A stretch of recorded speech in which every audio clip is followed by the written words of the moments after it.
Les amis, bonjour, j'espère que vous allez bien. J'ai sélectionné des questions que vous m'avez posées sur Instagram et je me pose et je lis ça et je réponds avec vous tranquillement. La vidéo pourrait être un petit peu longue peut-être par rapport à d'habitude. Tranquillou, posez-vous comme d'habitude. Je vous ai dit qu'on allait faire des vidéos comme ça parfois ou dans lesquelles je prendrai, on va dire, un petit peu plus le temps de parler comme j'ai envie.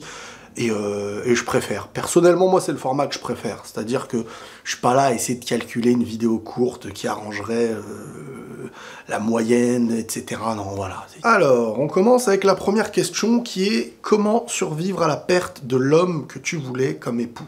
Comment survivre à quelque chose auquel tu as déjà survécu toute ta vie? Je pense que parfois on se sous-estime. Attention, quand je dis ça, il faut comprendre que ça ne veut pas dire qu'il n'y a pas de douleur, qu'on n'est pas humain, qu'on n'est pas sensible, etc. Mais je veux dire, je réponds à la question comme elle a été posée parce que la manière dont elle est posée veut dire beaucoup de choses.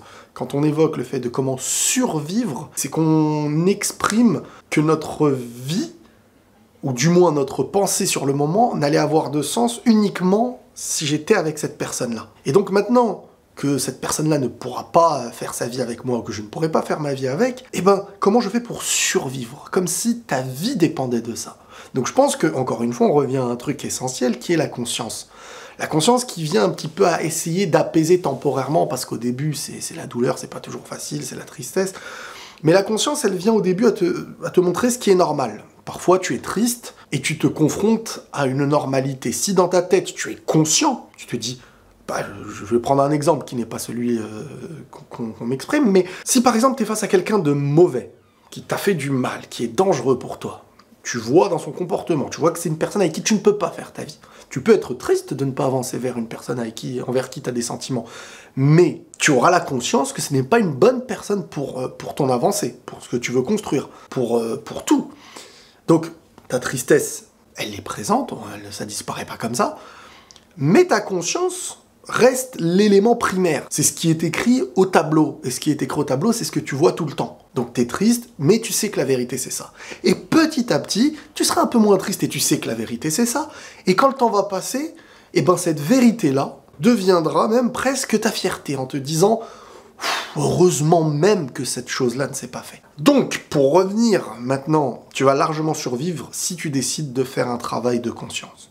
Tu vas largement survivre à l'espoir que tu avais. Parce que là, c'est un autre travail. C'est pas la douleur d'avoir connu quelque chose qui a été brisé, l'espoir qu'on avait de quelque chose qui tombe à l'eau. Là, c'est plutôt ce qu'on voulait. C'est remettre en question ce qu'on voulait. Quand on veut quelque chose, parfois on écrit l'histoire dans notre tête de cette chose au futur. Tu construis une histoire qui n'a pas encore commencé. Mais dans ta tête, il s'est passé plein de choses et les sentiments ont grandi. D'où le fait de revenir dans la conscience. Mais surtout dans le fait de travailler sur le « j'y croyais, ça ne s'est pas fait ». Pourquoi ça ne s'est pas fait? Toujours mettre la tristesse de côté, elle est présente. Mais je veux dire, elle sera là que tu fasses les bons choix ou les mauvais. Mais en faisant les mauvais, si toi-même, tu te laisses dans cet espoir qui pourtant, tu refuses d'être conscient des choses, de la vérité, eh ben tu peux tenir des années comme ça. Jusqu'à un moment donné où tu vas te dire, bon en fait c'est mort. 3, 4 ans seront passés, 5 ans sera passé.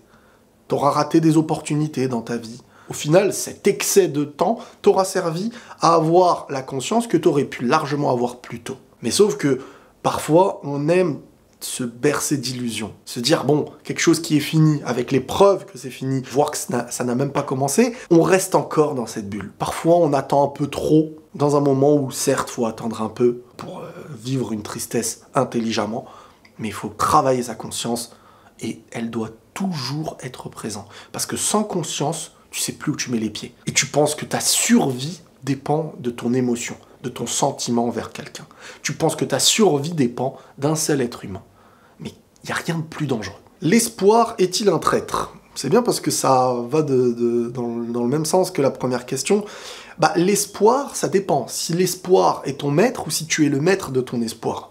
Si tu es le maître de ton espoir, c'est que tu crois en quelque chose, tu as l'espoir d'eux, et tu te diriges, et c'est toi qui portes ton espoir. Si c'est ton espoir qui te porte, et qu'en fin de compte, ce n'est qu'une illusion, encore une fois, il devient un traître, il devient dangereux. Il faut savoir, encore une fois, regardez, quand on met la conscience dans chaque chose dans notre vie, on se dit cet espoir que j'ai, sur quoi il se base, vers quelle direction il me mène. Tu vois, c'est important de parler avec soi-même, de parler avec sa vie, de parler toujours avec ce qu'on fait chaque jour. Chaque jour doit être un mouvement, et quand ce n'est pas un mouvement extérieur, il faut que ce soit un mouvement intérieur, un mouvement dans lequel on parle avec nous-mêmes, on travaille notre conscience, on médite sur notre vie quotidiennement. Est-ce que l'espoir est-il un traître? Est-ce que les espoirs que j'ai de ma vie sont des traîtres? Est-ce que mes objectifs sont faisables? Est-ce que, quand je dis sont faisables, c'est est-ce que je me donne les moyens d'y arriver? Ou est-ce que je veux que quelque chose vienne à moi, ou est-ce que c'est moi qui veux aller à cette chose-là? Tout dépend qui est le maître de la situation. Selon toi, c'est quoi exactement la destinée? Je trouve cela parfois difficile à assimiler. Attention, parce que, alors je vais vous donner ma conception en tant que croyant. Faut pas utiliser le fait qu'une chose soit écrite, parce que Dieu est au-dessus de tout et Dieu sait chaque action, chaque fait et geste. Mais chaque action et chaque fait et geste sont mon libre arbitre. J'ai un libre arbitre dans une chose où Dieu savait tout ce qui allait se passer par un savoir qui est au-dessus de tout. Mais malgré tout, avec mes choix à moi. Donc, si je fais quelque chose de mal, je vais m'en vouloir.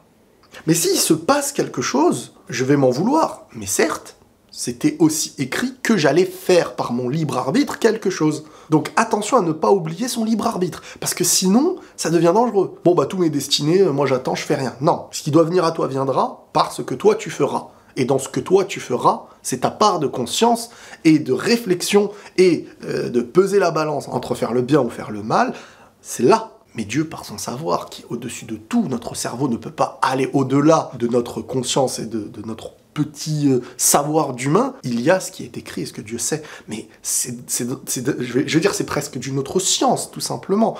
Nous, on sait que chaque chose est destinée, ce qui n'empêche pas que si je fais du mal, je n'ai pas été volontairement dans ce mal-là. C'est comme si dans le petit jeu de société de notre planète, il y avait tout ce qui devait se passer. Mais dans tout ce qui devait se passer, chacun avait choisi de faire ce qu'il voulait faire.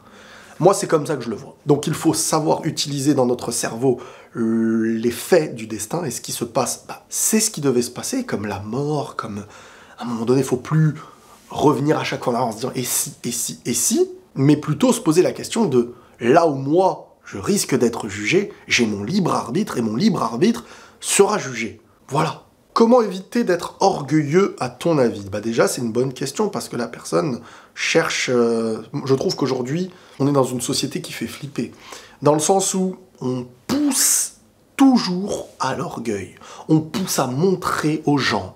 On pousse à dire qu'on est meilleur qu'eux. On pousse même dans les vêtements, tout est devenu du m'as-tu vu. Je suis au-dessus, et quand t'écoutes les musiques, moi, et quand tu regardes le truc, moi je suis au-dessus, plus fort, plus beau, je suis ceci, allez on rabaisse les gens, c'est le pire comportement. On nous pousse à l'avoir en te disant, ça c'est être fort, ça c'est trop être fort, ça attire les femmes, attention, c'est ce qu'elles aiment, ça c'est ce que... Et donc, au final, tu vis dans un monde où forcément tu te dis, attends, être humble, être conscient de ce que je suis en tant qu'être humain. Parce que pour moi, surtout quand tu es conscient de ce que tu es en tant qu'être humain, que tu es croyant, que c'est interdit d'être orgueilleux. Tu peux pas être orgueilleux.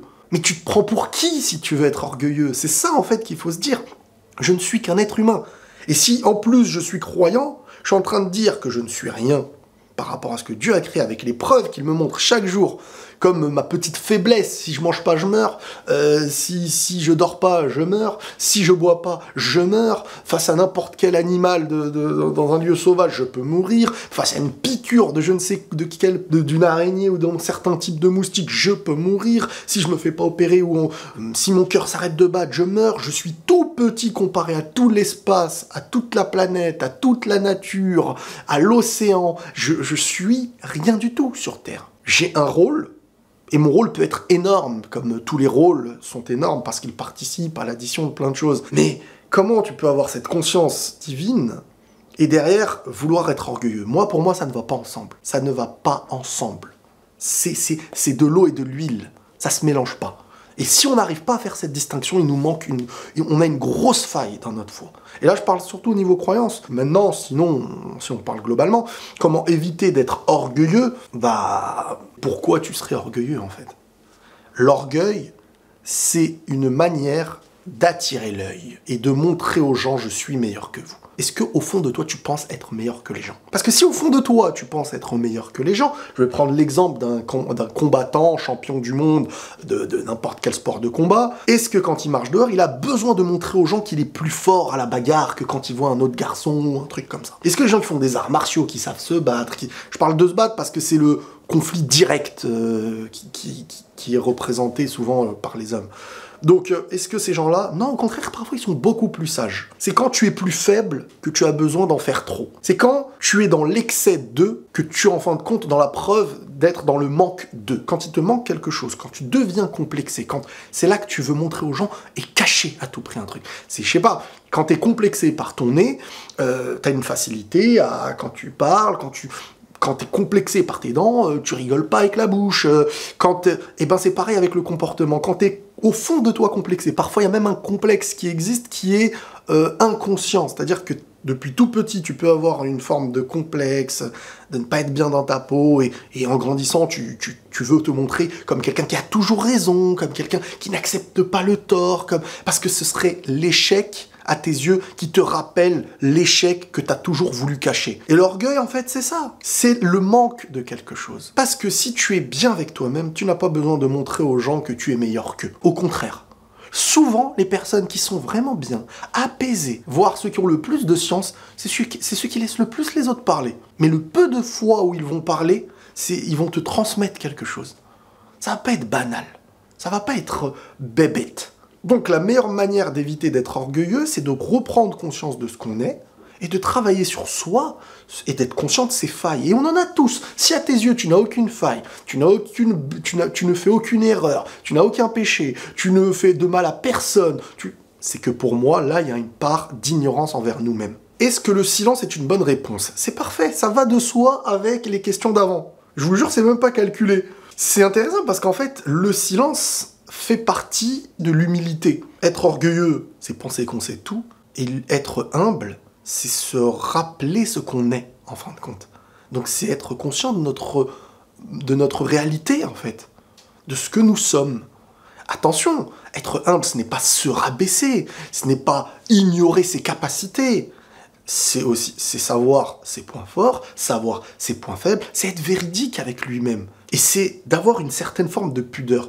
Parce que sans pudeur, tu n'attires que des choses néfastes à toi. C'est comme si tu devenais l'aimant de quelque chose qui ne va pas attirer le bien à lui, mais tout ce qui est de plus sale. Quand je dis de plus sale, c'est de tout ce qui s'éloigne de ce qui est propre. Et de ce qui est propre, j'évoque dans le propre le bien, la bonne intention, tout ce qui est bon pour toi. Maintenant, est-ce que le silence est une réponse? Le silence est une réponse pour celui qui réfléchit, pour celui qui est sage. Malheureusement, aujourd'hui, le silence n'est pas toujours compris. Voire, le silence éveille le peu de conscience que certaines personnes ont, et ils veulent camoufler le silence par le bruit. Parce que le silence est dangereux à leurs yeux, parce qu'il leur rappelle ce qu'ils sont actuellement, et le mal-être plutôt qu'ils ont intérieurement. Pour toi, est-ce que l'argent rend beau? Alors, rend beau, il y a deux manières d'être beau aujourd'hui. Il y a être beau par rapport à la convoitise et le désir qu'on aura envers toi, par rapport à la puissance ou ta réussite, entre guillemets.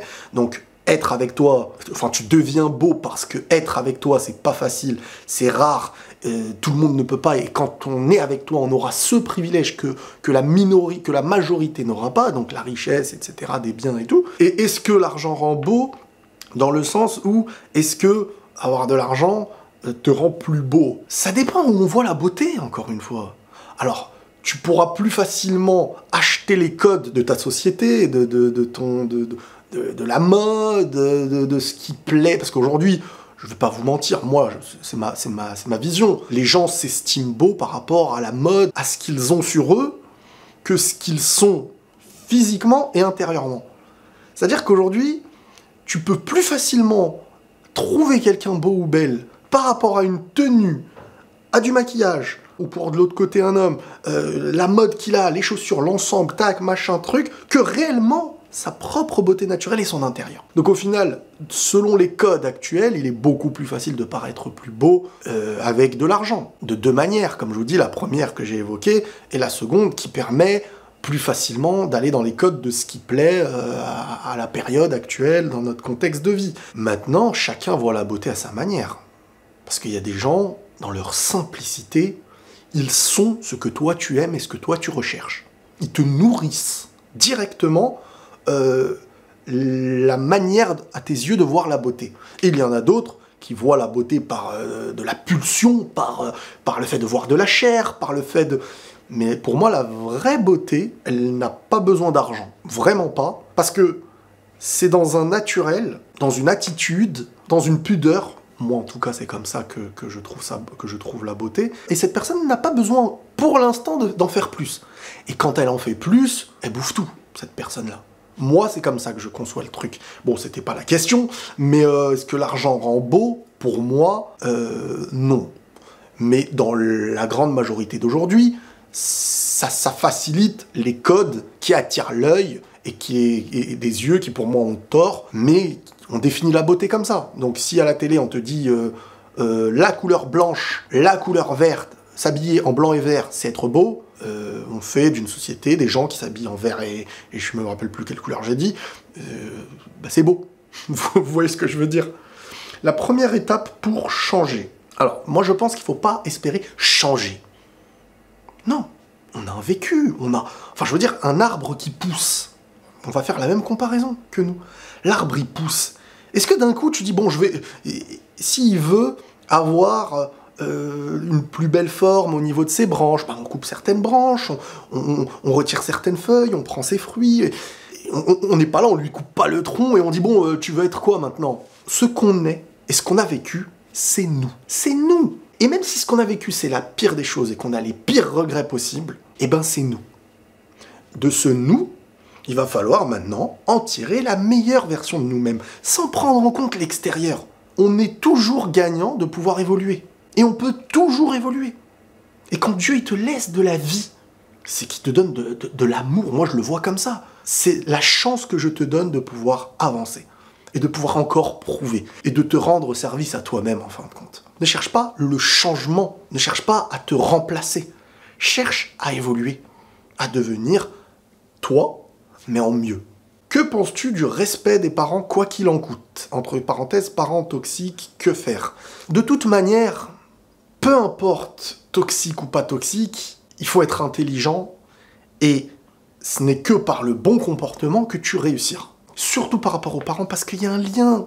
Il y a un lien. Et si tu es dans le tort vis-à-vis de tes parents, parce que je vais revenir sur un truc, ce que tu es se définit sur comment tu es avec tes parents. Moi, je m'en fiche de savoir comment tu es avec tes copines, comment tu es avec tes... Je parle comme si je parlais à mon fils. Moi, je m'en fiche de savoir comment la personne elle est avec ses copains, ses amis, le respect que tu donnes au boulanger. Enfin, ça, c'est important. Attention, je dis pas je m'en fiche parce que... Mais la priorité, alors, pour moi, c'est ta relation avec Dieu et ta relation avec tes parents et ta famille. À partir de là, c'est l'élément primaire, c'est les racines.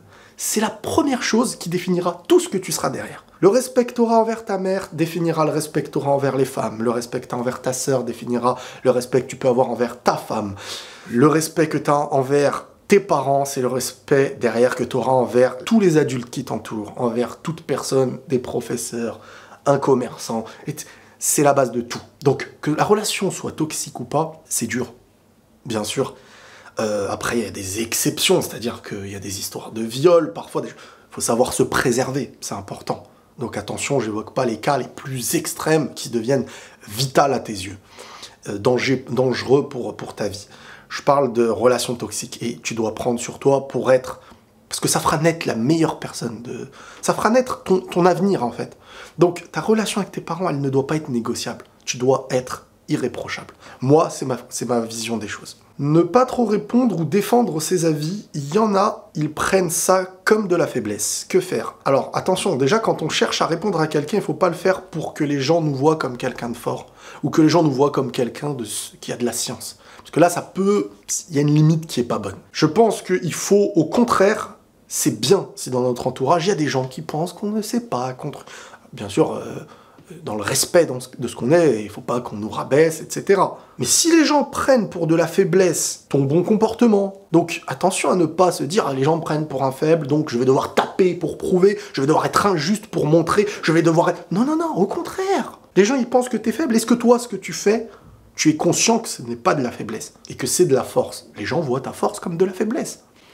Peu importe. La meilleure manière de défendre tes avis ou de répondre, c'est ce que tu es chaque jour dans ta vie. C'est la réponse. Vous savez, quelqu'un qui fait n'importe quoi, dans son quotidien, et qui a le discours de dire respecter les autres. Est-ce que tu le prends au sérieux? Non.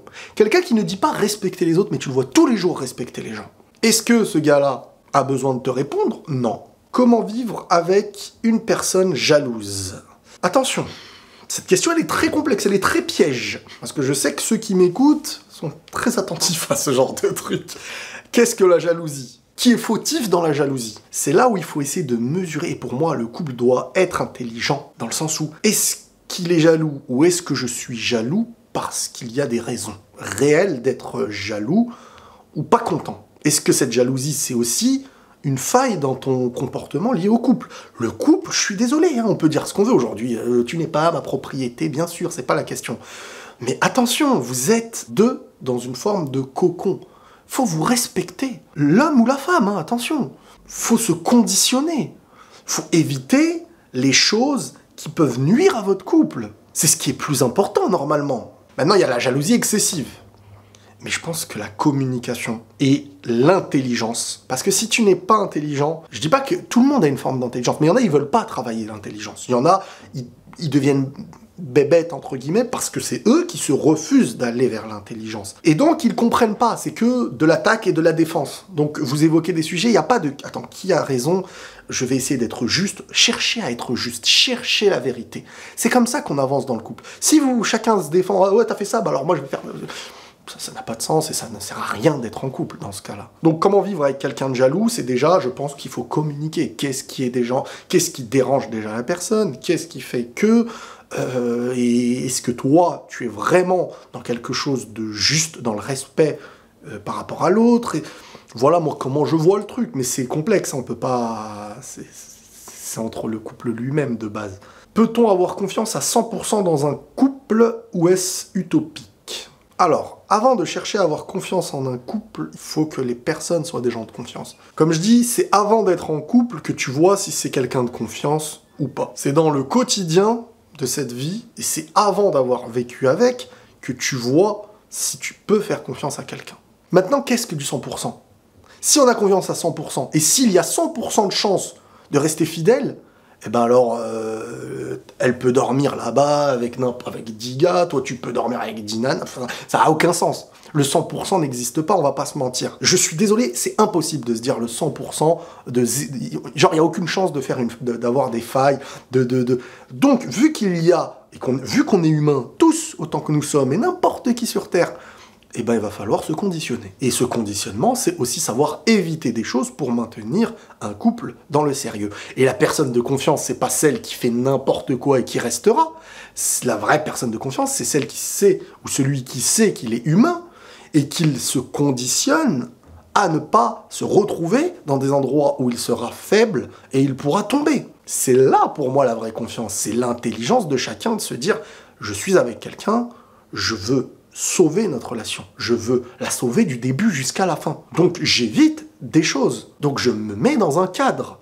Et c'est comme ça dans la vie. Je ne saute pas dans le feu pour pas brûler. Je mesure les choses. Là, il y a du danger. Là. Et si on sait qu'humainement, on est faible et qu'on n'est pas des aveuglés en se disant « moi, non, je fais tout, faut avoir confiance », chacun sa conception. Que faire quand on voit tous ses amis réussir alors qu'on a l'impression qu'on stagne? Chacun sa vie, chacun sa route, chacun son chemin, et chacun à son moment. Il y a des gens, ils se marient à 20 ans. Des fois, ils peuvent divorcer à 21 ans.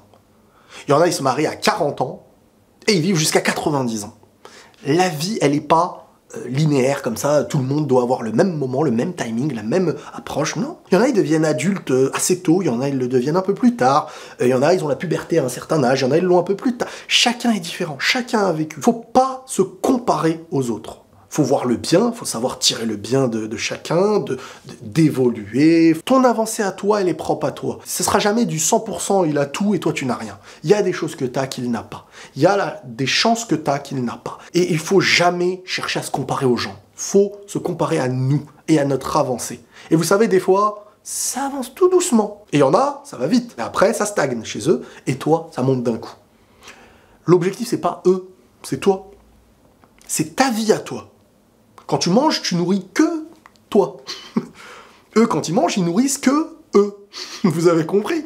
C'est-à-dire qu'en fait, au fond du fond, ce qu'ils font, quand ils ont mal, quand ils sont pas mal, au fond, c'est eux qui ressentent. Et quand tu as mal, que tu as pas mal, ou que tu... J'espère que vous comprenez ce que je veux dire. C'est-à-dire que ton avancée, elle est propre à toi. Tu ressentiras ce que toi, tu as fait. Bien sûr, on ressent aussi... on a de l'empathie, on aime le bien des autres. Mais, comprenez bien ce que je veux dire, c'est dans le sens où ton avancée n'est propre qu'à toi. Et que les autres soient riches. C'est leur bien à eux. L'objectif, c'est d'être content pour les autres. C'est-à-dire que tu te purifies, t'es un humain, voilà, c'est des humains. Normalement, il doit y avoir dans ton cœur ce truc propre qui vient... Mais quand tu reviens à toi-même, regarde-toi par rapport à toi. Parce que si tu regardes la vie des autres, eh ben, j'ai envie de dire, parfois il faut prendre l'ensemble de leur vie. Il y a plein de choses où tu diras, non, non, non, moi je veux revenir dans ma vie. Moi je préfère ma vie, moi. Voilà, parce que moi il y a ça. Et ça vaut beaucoup pour moi. Parce qu'il y a telle personne, il y a tel frère, il y a telle soeur, il y a tel truc, il y a telle réussite, il y a tel parent. J'ai grandi dans ça, j'ai une chance. Non, non, non, faut pas comparer ta vie et la vie des autres. Peut-être même les autres que t'es en train de pointer du doigt en disant, eux ils avancent, eux te voient comme quelqu'un qui avance. Et parfois c'est eux qui t'envient dans certaines choses. Voilà pour cette vidéo les amis, n'hésitez pas à commenter parce que pour ces vidéos-là j'aime beaucoup vos commentaires. Prenez tous soin de vous et la paix sur vous.